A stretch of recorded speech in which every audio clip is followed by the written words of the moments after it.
De aquí hasta las 10 de la mañana en Cara a Cara, escríbenos el WhatsApp 3318 80 76 41. Oye, cabina, vamos a discutir un tema que seguramente te interesa, muy cotidiano, y es, ¿se debe regular o no el acceso a páginas pornográficas en Internet?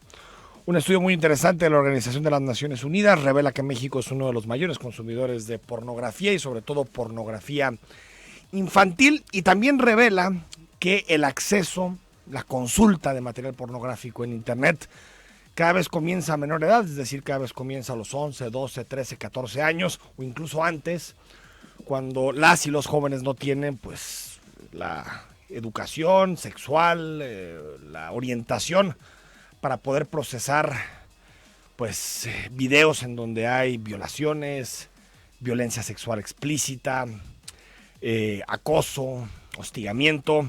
Creo que es un tema interesante para discutir. Van a estar aquí psicólogos, van a estar aquí diputados para platicar del tema y ver si es importante regular este tema y si está o no generando problemas. Pero antes hablamos de seguridad. Ayer el gobernador del estado, con la plana mayor de seguridad en la entidad, pues empezó a hablar del asunto del corte de delitos en el mes de junio. Hay que recordar que mes a mes el gobierno del estado hace un corte de delitos, hace un corte relacionado con la delincuencia, el impacto que tiene sobre la vida cotidiana de los ciudadanos. Datos interesantes, una reducción de 20% de los delitos patrimoniales en Jalisco. Si comparamos noviembre de 2018 con junio de 2019, pasamos de 4.900 a 4.151 delitos patrimoniales. El gobernador acepta que no hay avance en materia de reducción de homicidios, sigue la cifra por encima de los 200 y platicamos unos minutos con Macedonio Tamés, coordinador general de seguridad. ¿Cómo estás, Macedonio? Un placer. Buenos días. Buenos días, a tus órdenes. Oye, a ver, el corte de junio, sí podemos hacer esa diferenciación, ¿no? Hay unos delitos, por ejemplo, homicidios muy vinculados al crimen organizado, en donde se mantiene la misma tendencia, pero en el caso de delitos patrimoniales sí vemos que hay reducción, ¿no? Así es, mira, te recuerdo que una de las intenciones desde el principio del gobierno fue atacar directamente la incidencia de patrimoniales, porque es lo que afecta más directamente a la población por su cantidad, por su diseminación. Entonces, paulatinamente, por 7 meses consecutivos hemos ido reduciéndolos, a grado que en junio, como tú dices, hay un 20% menos que en noviembre aproximadamente, 750 delitos patrimoniales menos, ¿no? Entonces, no estamos satisfechos, queremos bajar aún más la cifra, pero desde el punto de vista logístico, pues es un descenso consecutivo que nos permite decir que vamos bien. No, hay que apretar más cuerdas, más tuercas, hay que insistir, hay que refinar procedimientos, pero ahí la llevamos en patrimoniales, ¿no? Coordinador, ¿no es que se esté denunciando menos? No, al contrario, Fiscalía ha puesto más lugares de denuncia, ha puesto más personal en lugares donde hay más frecuencia de delitos. No siento yo que vaya por ahí, Enrique. Obviamente toda estadística tiene diversas vertientes de identificación, ¿no? Hay una cifra negra, está la incidencia de denuncias que puede aumentar o disminuir según la confianza, pero en lo que nos tenemos que basar es en esos números que es los que vienen de carpetas de investigación, que es lo que marca la ley que tenemos que tomar como referencia. Entonces la referencia es muy clara. Esto nos permite afirmar que el trabajo conjunto de Fiscalía, Secretaría de Seguridad, las municipales, la presencia federal, está dando este resultado prometedor, nos permite ser optimistas, pero también nos obliga a hacer un esfuerzo mayor para bajar a más incidencia, ¿no? Que, como te digo, no nos satisface. Entiendo, el próximo mes, Macedonio Tamés, en agosto, cuando se haga el corte de las cifras de julio, ya van a estar universidades y organizaciones sociales acompañando este anuncio, ¿no? Definitivamente, mira, acuérdate que cuando encontramos que estaban falseando las cifras, lo denunciamos públicamente, no pretendiendo incurrir en eso, porque es mentira a la sociedad y es mentira al Sistema Nacional de Seguridad, de tal manera que lo que se reporta mensualmente es lo que sucede. Pero para tener más certeza, aprovechamos eh, ese movimiento por una fiscalía que sirva, ¿te Sí. acuerdas? Uh-huh. Que tenía como uno de sus postulados la creación de un consejo técnico ciudadano para supervisar a la fiscalía. Bueno, ese consejo ya existe, ya está integrado, y de ahí partirá esa supervisión no oficial, pero sí ciudadana, de las cifras que estamos anunciando. Es decir, serán los integrantes de fiscalía que sirva. Exactamente, a través del Consejo Técnico Ciudadano, que ese mismo movimiento, en los dos postulados que acordó con el gobernador, incluye como uno de los más importantes, un consejo técnico formado por ciudadanos para supervisar la labor de fiscalía. Y la primera supervisión es sobre las cifras que se están anunciando. Marcelino, también sobre el asunto de los celulares, también ayer anunciaron que van a buscar acercamientos con la Ciudad de México para conocer el modelo que ellos están implementando para combatir el robo a celulares. Para quien no conoce el modelo, más o menos ¿por dónde va? Pues mira, es múltiple. Es que mira, la seguridad no solo es un tema policíaco también, sí. Tiene otras medidas de prevención. Este modelo incluye obviamente vigilancia policíaca donde hay más incidencia, pero también medidas de tipo administrativo como la prohibición de venta de celulares en tianguis, como convenios con compañías telefónicas para bloquear de inmediato aquellos celulares robados y que no pueden ser usados. Es un modelo muy interesante. Ya contacté con el Gabinete de Seguridad de Ciudad de México y en este momento estamos ya recabando información para la semana que entra, el martes, ya ves que nos juntamos a diario, sí. Pero el martes junto con los alcaldes presentar una propuesta o un anteproyecto, ¿no? Vamos con todo. Dice uno, un celular, no, es que una persona que le roban su celular le afecta a su vida cotidiana. No, y acaba en violencia muchas veces. Se resiste el joven o la joven y eso entonces termina mal, ¿no? Es una de muchas vertientes, Enrique, patrimoniales, contra la integridad, contra la libertad sexual, fraude. Tenemos muchas pistas andando y en todas estamos entrándole con... Pero la idea es pegarle a la oferta. A la oferta. De celulares, es decir, que uno no pueda acudir a un tianguis o a un centro informal y decir quiero este celular. Definitivamente, o sea, es una manera de desalentar el robo de celulares, ¿no? ¿Para qué? Si no te va a servir el aparato, pues ya dejan de robar. Está todo en construcción, en Ciudad de México también, habrá que esperar el resultado, pero dentro de la prisa que tenemos por disminuir aún más los delitos patrimoniales, por brindar más seguridad, nos gustó el modelo y ya estamos, como dijo el gobernador, en contacto con Ciudad de México para ver qué modelo es al detalle y ver qué se puede aplicar en Jalisco, como se acostumbra a decir, tropicalizarlo a Jalisco. Ahora, es parecido, Macedonio, a lo que sucede con algunas empresas, digamos, con algunas empresas automovilísticas que ya te protegen del robo de autopartes y eso desalentó un poco el robo, ¿no? Sí, o sea, porque ya no valen, no tienen valor de mercado.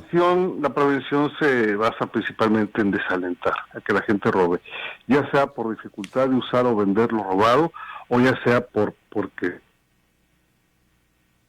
Bueno, tuvimos ahí un problema de comunicación, a ver si recuperamos a Macedonio. Bueno, ¿tal vez me escuchas, Macedonio? Se cortó. Sí, te oigo bien, ¿me escuchas? Sí, me decías desalentar entonces la compra, ¿no? De celulares robados. Y por eso el gobernador anunció ayer que habrá una nueva manera de anunciar los cortes mensuales. Lo que pasa es que hay otra parte de la justicia y seguridad que no se dice. En este momento hay más reclusos en Puente Grande que nunca antes. Y de resto, bueno, qué malo que el gobierno anuncie y de cierta forma festeje que haya más gente presa. No, es que es relativo.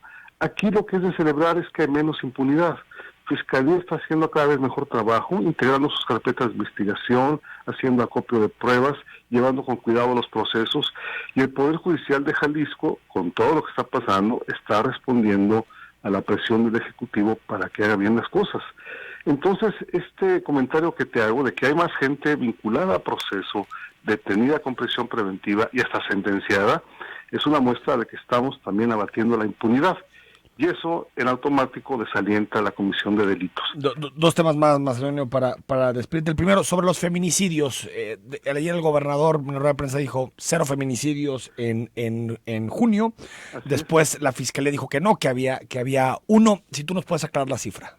Pues yo tengo el informe de ayer que dice 0, ¿no? A lo mejor hay una confusión porque hay una circunstancia, Enrique. Todo homicidio de una mujer empieza con el protocolo de feminicidio. Sí. Con una serie de estudios de medio ambiente de su familia para descartar el grave delito de feminicidio. De que sean razones de género, ¿no? Detrás del asesinato. Y en cuanto se descarta eso, ya queda como un homicidio más, ¿no? Sin ese calificativo. Entonces el reporte que tenemos es ese. A lo mejor hubo ahí una confusión con Fiscalía, pero yo tengo el reporte de que hubo 0 feminicidios. Entonces, la Fiscalía comienza con el protocolo de feminicidio, va viendo las pruebas, va analizando el caso y en un determinado tiempo decide si hubo o no razones de género. Y en este caso, pues, lo que me dices es de los asesinatos de mujeres que hubo en junio, ninguno tenía un vínculo de género. Ninguno tenía vínculo de género. Es un compromiso que hizo el gobernador para estudiar a fondo cualquier deceso violento de mujer, y en realidad la incidencia es muy baja y en julio no fue ninguna, pero estamos alerta. Se está trabajando con las comisarías municipales para atender las peticiones de protección a mujeres, en fin, va por muchos lados, ¿no? Como decía hace un momento, no solo sancionar feminicidios, sino también prevenirlos, ¿no?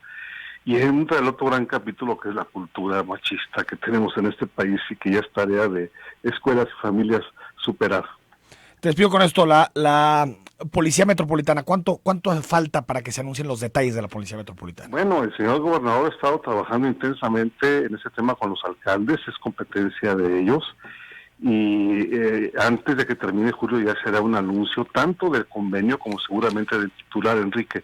Es otra gran apuesta del gobierno del estado, municipales, para combatir la inseguridad, establecer un mando único metropolitano, ahora sí de veras, con la selección y supervisión del personal, de tal manera que es un esfuerzo adicional que va a dar resultados.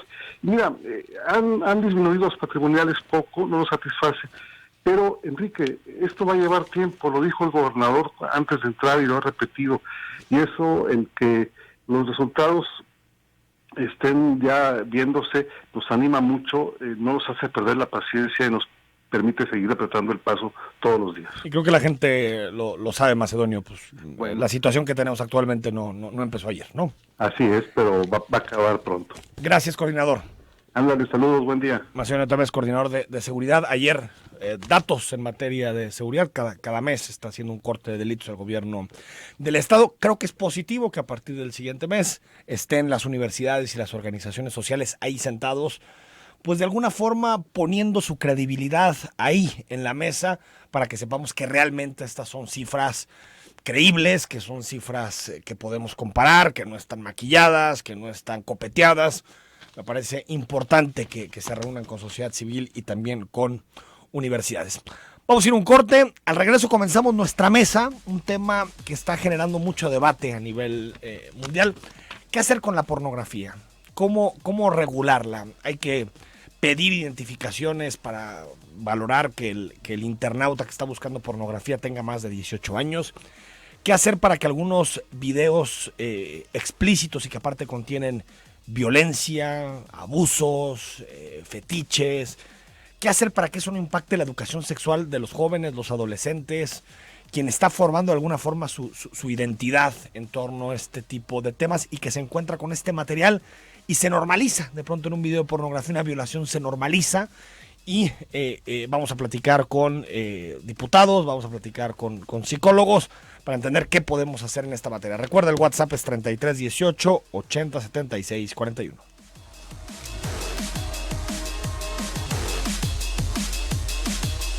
9 de la mañana con 23 minutos. Gracias por tus mensajes. Al ratito López Obrador está aquí en Jalisco. Va a reunirse con 90 empresarios y empresarias en la zona metropolitana de Guadalajara antes de que salga para Michoacán. Ahorita la rueda de prensa de la mañana fue en Nayarit a las 8 de la mañana, hora de Jalisco, por el cambio de horario, porque Nayarit es una hora menos. Bueno, ya lo anunciamos del inicio de este programa. Hoy discutimos qué hacer con la pornografía en Internet. Hay muchísimos datos que muestran que la pornografía se está volviendo pues de consumo muy habitual, incluso entre menores de edad, por la facilidad que hay para ubicarla en Internet. Un negocio amplísimo. En México, estamos hablando de acuerdo a datos de la Procuraduría General de la República, de que en este momento en México hay 12,300 sitios en Internet en el que se distribuye material pornográfico que tiene que ver con infantes, con menores de edad. También México es uno de los principales países en donde se consume pornografía. Estamos en el lugar 11 a nivel mundial, y mucha de esta pornografía que se consume en internet pues tiene que ver con relaciones tóxicas, violaciones, abusos, acosos y de alguna forma este tipo de prácticas que no son normales o no se tienen que normalizar, se vuelven naturales en el acceso que tienen muchos jóvenes a la pornografía. Mariana Fernández, diputada del PRI, muy buenos días, ¿cómo estás? Muy buenos días, muchas gracias por la invitación y preocupada por estos temas. Ahora las nuevas tecnologías te permiten tener acceso a toda la información, pero también justamente a este tema que es muy dañino también para la salud mental de las personas.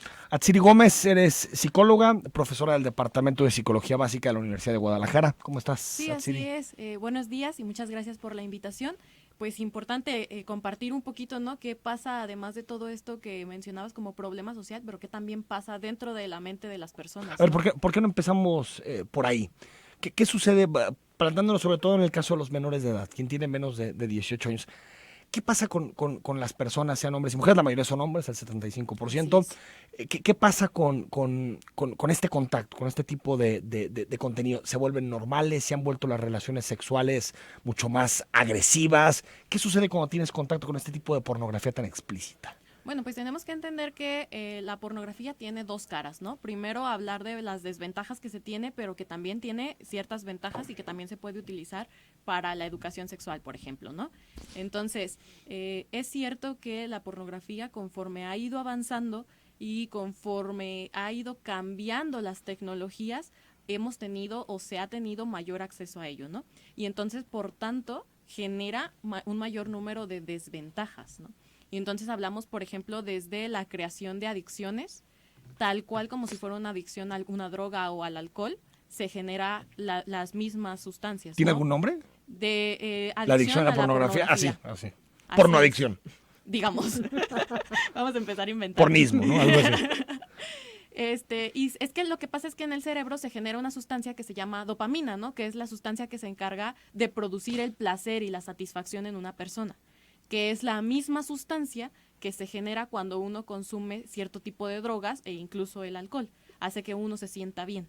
Y entonces a partir de esto, el cerebro empieza a pedir que se estimule y que se genere esta sensación de satisfacción. De placer, ¿no? De placer. Y es por eso que empiezan a verse más internet, más pornografía, al igual que cuando se consume una sustancia, por ejemplo, ¿no? Y entonces, pues al final se ha descubierto en estudios de Alemania que se hicieron en 2014 que las personas que consumen más pornografía, hay una estructura en el cerebro que se va haciendo más pequeña, ¿no? Y esta estructura se encarga de los procesos de atención, los procesos de memoria, los procesos de movimientos e incluso otro tipo de procesos, ¿no? Que también incluyen. O sea, sí hay una afectación fisiológica. Sí, claro. Fisiológica y psicológica. Sí, claro. Y sobre la identidad sexual de la persona. ¿Cómo se construye su sexualidad para la gente que tiene mucho acceso a pornografía desde tempranas edades? Pues tenemos que entender que la forma en la que uno se va identificando sexualmente también va a transcurrir a partir de los años, ¿no? Pero es cierto que si uno tiene acceso a estas tecnologías y a esta información de pornografía, pues uno empieza a idealizarlo o a cambiarlo de acuerdo a las fantasías que está viendo en la pornografía, ¿no? Y entonces se vuelve totalmente diferente a lo que es real. Entonces, si un chavito ve a sus 11 años Así es. un video pornográfico en donde se normaliza una violación o un abuso, puede crecer pensando que eso es normal, que así son las relaciones sexuales. Mariana Fernández. Me dejarían dar unos datos justo ¿Sí? con lo que dice Atsiri. Según la encuesta de Alianza Civil por la Seguridad en Internet, el 66% de los actores de películas para adultos padecen herpes, el 28% tienen o han tenido enfermedades de transmisión sexual. Pero aquí va una parte muy grave. El 88% de las escenas pornográficas contienen algún tipo de agresión física, que es lo que decíamos. 88%. El 88% en agresión física y el 49% incluye las agresiones verbales. Entonces, te están enseñando que las relaciones sexuales son con agresión física, con agresión verbal, y es lo que están aprendiendo las personas que lo ven, independientemente de la edad que tengan. Pero la pornografía también incluye efectos psicológicos como la percepción exagerada de una actividad sexual, la disminución de la confianza en tu pareja, la desvalorización del amor de pareja, la pérdida de interés en los compromisos y las relaciones a largo plazo en familia. ¿Qué se debe hacer? Tú eres legisladora. Por ejemplo, en Europa, en muchos países ya se está discutiendo si se prohíbe la entrada de menores a estos sitios, que solamente puedas acceder a los 18 años con tu con tu ID, con tu identificación. ¿Qué se puede hacer para combatir En Jalisco este problema? nada más tenemos el tema de corrupción de menores, quien incita a ver o a compartir material antes de los Sexting, 18 ¿no? años. Todo este tipo de cosas. Todo el tema como corrupción de menores. A nivel nacional sí está en el Código Penal el tema de castigar a quien induzca en el tema de la pornografía a menores de 18 años. Creo que esos artículos tendremos que tener una armonización local porque en Jalisco no existe el tema del castigo a quien induce a la pornografía a menores de 18 Cuando años. induce, ¿qué es? Que comparte, que lo invita, que le... Sí, pues un tema de compartir el material. En Jalisco desde el 2017 tenemos el tema del sexting. Quien mande material, bueno, el sexting, para explicarle a la gente, es cuando hay una extorsión, el sextorsión, le llamamos, cuando hay una extorsión de compartir videos, imágenes, audiovisuales, de alguna imagen erótica. Y eso pasa muchísimo ahorita en los jóvenes, eso empieza en la secundaria, desgraciadamente, está muy cañón. Está impresionante. De que tú a tu pareja le mandas una foto erótica y la comparte. Antes estaba castigado el que la compartiera. Ahorita en esta legislatura Enrique Velázquez y Quirino, Velázquez también, propusieron que fuera desde la amenaza de compartir, porque pueden acabar hasta en un suicidio. El que una niña se vea afectada. Ha habido casos, ¿no? Sí, ha habido casos, y más ahorita empieza, te digo, desde los 10. Que tú agarras la foto, tiene una relación, después cortan. Ahora ya parece que es la prueba de amor el mandar el pack. ¿Ah, sí? Cortan en la relación. No, es a ver, Sí. mándame Y fotos después, de como todo tu venganza, cuerpo. sube Comparten esas. ¿Lo estás viendo con más frecuencia? De ¿Sigue hecho, en las aulas? ha habido algunos casos, ¿no? Incluso recuerdo un chico de 23 años más o menos, ya estamos hablando de un mayor de edad, pero que no deja de ser la misma situación, ¿no? Este chico andaba con una chica en un momento empezaron a compartir este tipo de fotos y después de ello la chica empieza a compartir la foto de las fotos privadas de este chico, ¿no? Y entonces pues todo el mundo en la universidad se empieza a burlar de él, empiezan a poner apodos, o sea, que de alguna manera pues también impacta pues en la vida cotidiana, académica, laboral de cada una de las personas, ¿no? Y peor aún pues cuando son menores de edad, ¿no? Que también ha habido casos y que también hemos estado trabajando con casos de esos. Ahora, Mariana, ¿se puede hacer algo más que ya sea armonizar algunas legislaciones, pero prohibir entrada a sitios? Es muy difícil hacer eso, es muy Creo difícil que hay operar sitios ese que sí tipo te de lo cosas. piden lo de los 18 años, Pues como sí, el pero YouTube, pones a pero... aceptar y vámonos. Sí, O creo sea, que tiene que ser la regularización en tema de Internet. No hay ningún control. Pero Sí, sobre es como todo cuando también... dicen que pongas que no eres un robot, ¿no? Sí, sí, o sea...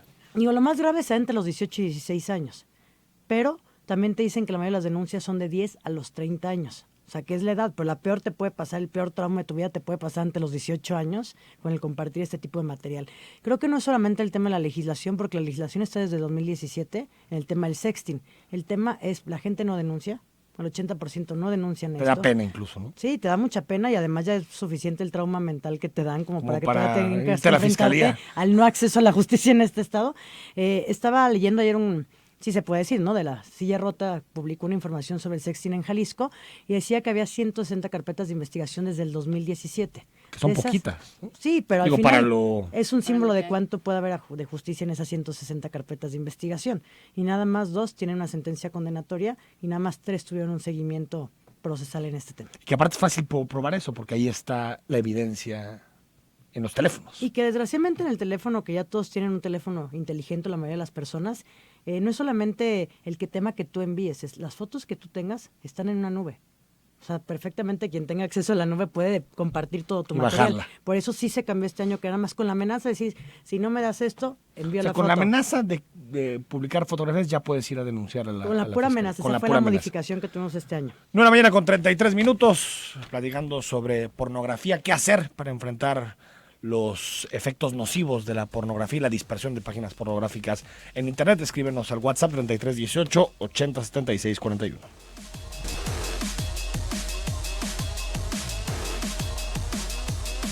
9 de la mañana con 38 minutos, hablamos sobre pornografía en Internet, los últimos datos que se han debatido en torno a este tema, platicando con Atsiri Gómez, psicóloga de la Universidad de Guadalajara, con la diputada Mariana Fernández. Nos quedamos con todas estas dimensiones, Atsiri, que tiene.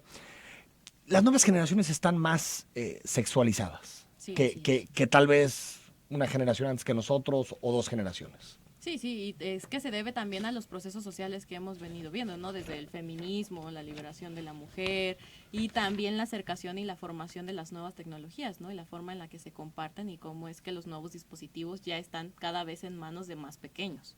Entonces, a partir de ahí, pues vemos que tenemos más contacto con estos temas, ¿no? Y entonces, eso genera que, pues a su vez, haya como mayor liberación y mayor expresión de la conducta sexual o de las relaciones sexuales, pero pues que decíamos, pues no tienen a veces o no están bien informadas o no van como por el camino que debería ser como el correcto, ¿no? Digamos. ¿Estamos preparados los padres para guiar a nuestros hijos o hijas en este mundo con esta? Porque también, por un lado, puedes decir, es que en casa se adquieren estos valores, o en la escuela se deben adquirir estos valores, pero pues, ¿y si ni siquiera entiendes el contexto en el que se mueve ahorita un niño o una niña? Yo creo que la mayoría de los padres no está preparado para eso. Y prueba de ello es que muchos de los papás ni siquiera tienen contacto o comunicación con sus hijos, ¿no? Entonces es como, pues a ver, si en este momento se le ocurre de tener una relación sexual, no me va a decir, no le voy a decir, o si le encuentro, por ejemplo, un preservativo en su cajón, en vez de hablarle de métodos anticonceptivos, lo primero que hago es el regañador. ¿Qué estás haciendo, no? ¿Qué te pasa? Con esto aquí? ¿Te quieres arruinar tu vida? No, pues está poniendo condón. Malo cuando no se lo encuentre. Está poniendo condón. Sí, ¿no? Entonces yo creo que la mayoría de los padres no está preparado para esto, o sea, ni siquiera saben cómo tocar el tema de sexualidad con sus hijos. ¿De dónde tiene que venir, Mariana? Porque también pues ahí las escuelas o las universidades pueden jugar un rol importante. Creo que es un tema que tiene que venir en la casa y en la educación. ¿Quién te va a dar la educación sexual para los jóvenes? Nosotros venimos de generaciones, los tres que estamos aquí sentados, donde los papás no te hablaban ni de drogas ni de sexo. Era muy difícil. Pero pero no tenemos acceso tampoco a las tecnologías de chiquitos. O sea, nos tocó las tecnologías más de adolescentes. Ya cuando eras adolescente y querías ver pornografía tenías que ir a comprar a un puesto de revistas. No, o sea, no era como ahorita, pues, o sea, con un clic. Sí, que no te Pues, tienes que mover del lugar donde estás. Sí. Pero los padres prefieren darles un iPad, distraerse totalmente, no hablar. A los niños a los 11 años ya traen celulares, a los 12 años ya traen celulares. Prefiero yo desatender, no voltear a ver qué están haciendo. Entonces, pues esa parte es la que también tiene que haber una disciplina en los padres de decirles, a ver, las drogas, por ejemplo, el tema de drogadicción son estas. El tema de sexualidad no es solamente un tema de un embarazo, que en Jalisco tienes 20,000 niñas embarazadas o adolescentes por año. Es un tema también de las infecciones de transmisión sexual. Dicen que lo menos grave puede ser el embarazo. Por una enfermedad, lo decíamos, si empiezas tu vida sexual a los 14, es muy probable que a los 30 ya tengas alguna enfermedad de transmisión sexual y no se habla de eso. Y con los jóvenes, para decir, este tipo de conductas sexuales son normales, estas no. Lo que no entiendo es de dónde puede venir esa guía. Pues hay que hablar que hay tablas y hay cuadros en los que vienen que son unas conductas sexuales normales y que son conductas sexuales que ya salen de ese rubro, ¿no? Y entonces, por ejemplo, hablamos de un tema que también se toca pocas veces, ¿no? Las filias. Que es lo que nos gusta, pero que a veces se sale del rubro de. Y entonces, por ejemplo, lo natural, de lo normal, lo que se normaliza socialmente, ¿no? Y la realidad es que, vamos, todo el mundo tenemos filias. La realidad es que no todos las tenemos en el mismo grado. Entonces, por ejemplo, yo puedo decir, hay una maestra de preescolar que trabaja con niños, su gusto es trabajar con niños, tiene una filia hacia los niños, le gusta, porque la filia es un gusto. Sí. El problema es cuando se vuelve una filia anormal, vamos a llamarlo, ¿no? En donde ya entonces lo volvemos hacia la pedofilia, por ejemplo, y entonces podemos hablar de lo que decías al principio del programa, ¿no? Pornografía infantil, que también México es el primer lugar en emisión de pornografía infantil, el segundo en distribución de pornografía infantil. Entonces, bueno, desde ahí tenemos que entender que hay que normalizar ciertos rubros de la conducta sexual, ¿no? Bueno, nos queda mucho tiempo, pero para leer algunos mensajes, bueno, ahorita platicamos, dice Alfredo, por más que le muevan, los chicos siempre van a llegar al modo de conseguir pornografía. Creo que lo mejor sería ofrecer educación sexual desde temprana edad, una basada en la ciencia. Totalmente. Ya viene la nueva reforma educativa, ya viene educación sexual. Tiene que venir. Porque no, ya viene, ya está en la Constitución incluso. Y que vengan los congresos locales también es importantísimo, porque... ¿Desde qué edad? Secundarias. ¿Desde qué edad se le tiene que empezar a hablar para los padres que te están escuchando? Desde preescolar hay que hablar de identidad sexual, de cómo se forma la identidad, de cómo es la orientación sexual, de etcétera, etcétera, etcétera. Desde preescolar, primaria, secundaria, no es algo que digamos, bueno, las adolescentes son las que se embarazan, a las adolescentes hay que ponerles información. No, la identidad y la sexualidad se va construyendo desde que los niños empiezan a experimentar con genitales. O sea, desde preescolar decirle, esto es así, sí, tienes claro. Esto. Y tenemos que ir viendo qué información pueden ir entendiendo ellos y qué información va a ser yendo apta para cada una de las edades.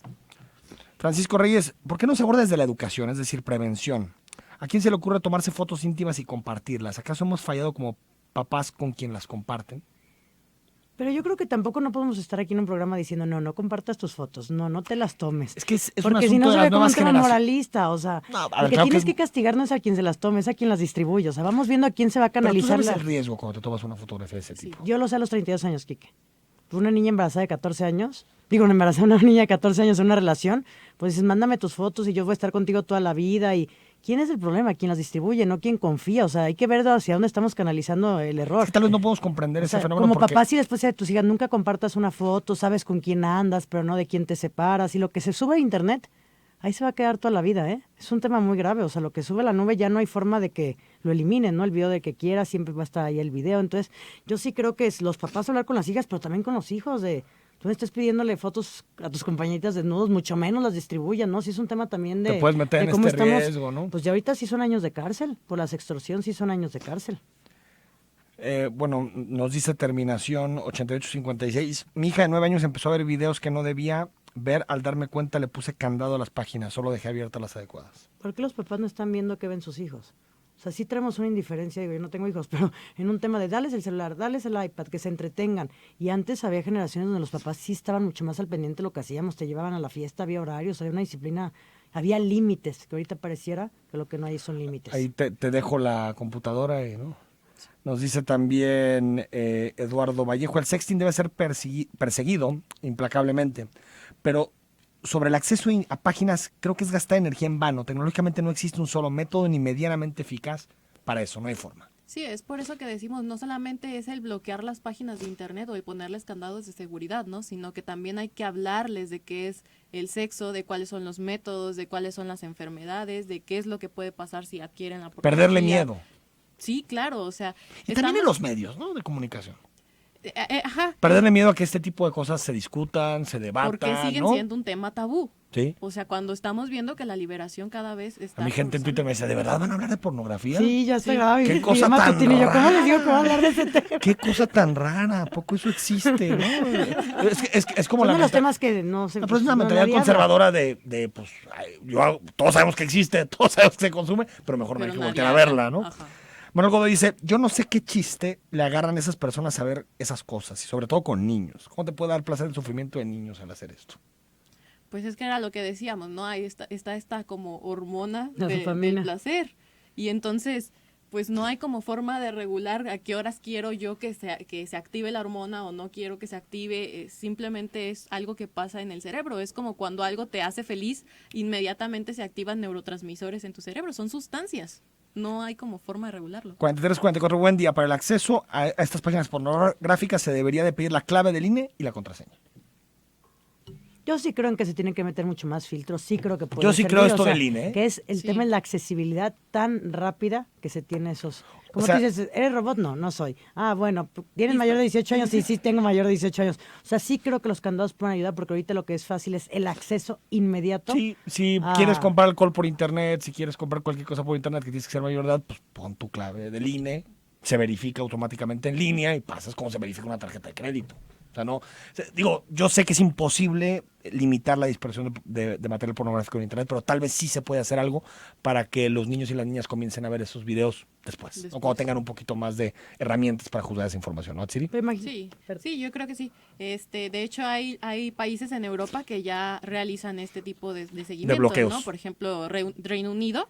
En Reino Unido sí necesita ser mayor de edad para poder acceder a la pornografía y que también sería necesario, pues de acuerdo a lo que decimos, las edades que van teniendo cada uno de los niños y a lo que se puede ir accediendo o no. O incluso también hasta prohibir algunos videos, ¿no? Sí. es que el 88% son violentos, Pues prohibir el 88%. el 88%. Mariana Fernández, gracias. Muchísimas gracias, Enrique. Un fuerte abrazo a la gente que nos escucha. Atsiri Gómez, gracias por haber estado aquí con Un nosotros. gusto haber estado aquí. Muchas gracias. Vamos al corte, escuchamos a Julián Atilano y seguimos analizando tus comentarios.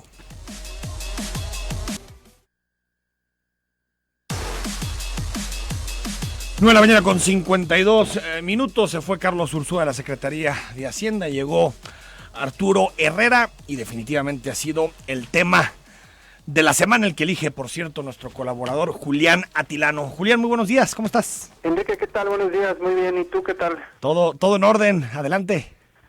La renuncia de Carlos Ursúa generó y sigue generando una serie de interpretaciones de todo tipo.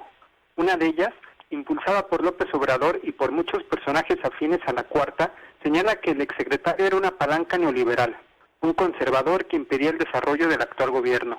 Por ejemplo, al presentar a Arturo Herrera como nuevo secretario, Andrés Manuel dijo que no se puede poner vino nuevo en vasijas viejas, y en la mañanera del día siguiente mencionó que tuvo diferencias con Ursúa cuando le presentó el Plan Nacional de Desarrollo, y agregó que, desde mi punto de vista, el plan no reflejaba un cambio, era como si lo hubiera hecho Carstens o Mitt. Tenemos concepciones distintas, siempre estuvimos en contra de la política neoliberal.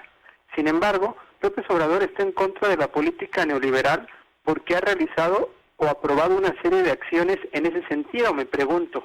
Tan solo el dar dinero a las madres y padres en lugar de construir guarderías, recortar el presupuesto a sectores sensibles como educación, salud o impedir que se eliminaran las comisiones bancarias como propuso Monreal, son acciones acordes a la política neoliberal. Si todas estas políticas sucedieron gracias a Carlos Ursúa, ahora que ya no está, ¿se van a echar abajo? ¿Dará un giro a la política económica? Si el exsecretario era un problema como muchas personas han señalado después de su renuncia, ¿por qué Arturo Herrera ha señalado que él representa la continuidad de Ursúa? ¿Acaso no significa nada que los empresarios hayan aplaudido como si fuera uno de los suyos el nombramiento del nuevo secretario? En distintas ocasiones Andrés Manuel ha señalado que la corrupción va de la mano con el neoliberalismo. Pero ¿qué señal manda al tener un consejo asesor integrado por un grupo de empresarios que se han enriquecido a costa del erario? O, por ejemplo, señalar que Lomelí no tiene conflicto de intereses o decir que no hay irregularidades en el programa A Toda Máquina de Enrique Alfaro no es ocultar actos de corrupción. Finalmente, frente a este panorama, cada vez queda menos claro qué entiende López Obrador por neoliberalismo. En un discurso el 18 de marzo decretó formalmente la abolición del modelo neoliberal, pero en la práctica observamos que el actual gobierno también ha reforzado y aplicado políticas neoliberales. Con esto no quiero decir que su proyecto político sea neoliberal. Hay otros ejemplos que muestran el fortalecimiento del Estado y una lucha frontal para combatir la desigualdad. Sin embargo, sus políticas neoliberales hacen que su discurso pierda fuerza. Enrique, muchas gracias. Fuerte abrazo, y fíjate que el domingo escribo sobre este tema, sobre el neoliberalismo. ¿Qué entiende AMLO sobre el neoliberalismo? Entonces, bueno, creo que para abonar la discusión. Gracias. Al contrario, Enrique. Buen fin de semana, Julián Atilano, con su comentario, sí. Arturo Herrera, nuevo secretario de Hacienda, que realmente diferencias ideológicas con Carlos Ursúa no tiene. Fue su reemplazo también en la Ciudad de México, no tienen concepciones distintas de la forma en que tiene que intervenir el Estado, el gasto público, la deuda, la ortodoxia de las finanzas públicas. Si queremos buscar en la ideología las razones de la renuncia de Ursúa, no vamos a encontrar nada. Realmente es un problema de gabinete, es un problema de poder al interior del gabinete de López Obrador, un conflicto velado y abierto entre Alfonso Romo, jefe de la oficina de la presidencia, y Ursúa, que terminó el presidente pues de alguna forma fortaleciendo a su vínculo, al vínculo con los empresarios, que es Alfonso Romo. Gracias por nos comparten una columna, muchas gracias. 1493, buen día, qué curioso que se hable de censurar, bloquear y limitar para que una persona no tenga acceso a la pornografía mientras se legisla para dar libertad a que un infante se integre a familias antinaturales cuando tu invitada ya dio en el clavo. La fórmula no es la censura, es la educación desde la familia de primera mano. Bueno, familias antinaturales para usted, pero yo creo que hay muchísimas personas que no opinamos como tú, creemos que las personas tienen que tener la libertad para vivir con la persona que quieren, sea del género que sea, tenga la orientación sexual que sea. No creo que eso sea ni antinatural ni nada, pero entiendo que hay un pensamiento religioso que así lo cree. Y sobre el caso de la educación desde la familia, por supuesto, pero ¿qué pasa cuando la familia es el problema? O sea, ¿qué pasa cuando las degeneraciones, cuando la falta de cultura sexual está en la familia?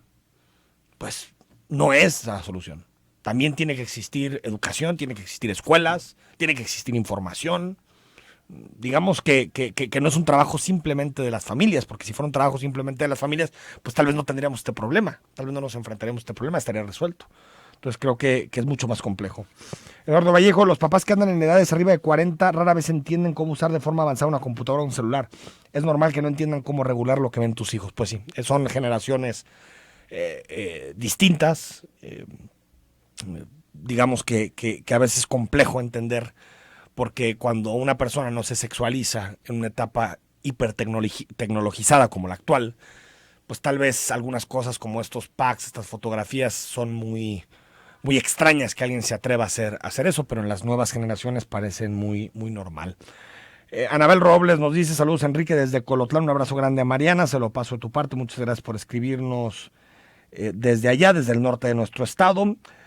José Ruiz, que nos diga la diputada las ventajas de la pornografía. Bueno, José, no entramos en este tema, más bien quien lo dijo no fue la diputada, sino la psicóloga, que también existen algunas ventajas. No pudimos entrar a este tema porque nos enfocamos en los perjuicios o las desventajas, pero abordaremos este tema seguramente en una otra ocasión para profundizar sobre lo que supone. 4392, Macedonio, voltea a ver la realidad de las comisarías, déficit de policía, de equipo, malos mandos. ¿Cuándo abrirán los ojos los políticos? Dejen de utilizar la seguridad como bandera política y de veras atiendas el problema. Policías dirigidas por policías, no por políticos. Bueno, pues según yo, casi en toda la zona metropolitana de Guadalajara son policías los que dirigen a las policías. Y en el caso de Macedonio, él no dirige a ninguna policía. Macedonio es el coordinador de seguridad con Alfaro, pero quien dirige a la policía estatal es la Secretaría de Seguridad Pública, ¿no? Y una parte de la policía ministerial que está vinculada a la fiscalía, pero no, él no dirige a ninguna policía en términos concretos. Y creo que es importante que no haya tono celebratorio, pero que sí veamos los datos. A veces se discute sin datos y creo que eso nos ayuda a generarnos una percepción de lo que sucede. Nos vamos, la próxima semana va a estar contigo acompañándote Pablo Vázquez en este espacio. En cara a cara va a haber muchos temas, va a visitar el secretario de Educación, CIAPA, muchos temas que seguramente te interesan en este periodo del año, y nosotros retomamos cara a cara a partir del lunes 22 de julio. Estaremos aquí para seguir analizando la actualidad y los principales temas. Buen fin de semana para todos, y está aquí el próximo lunes con ustedes Pablo Vázquez para analizar los temas, y yo vuelvo de un periodo vacacional el próximo 22 de julio. Soy Enrique Tucen, nos escuchamos pronto en Cara a Cara.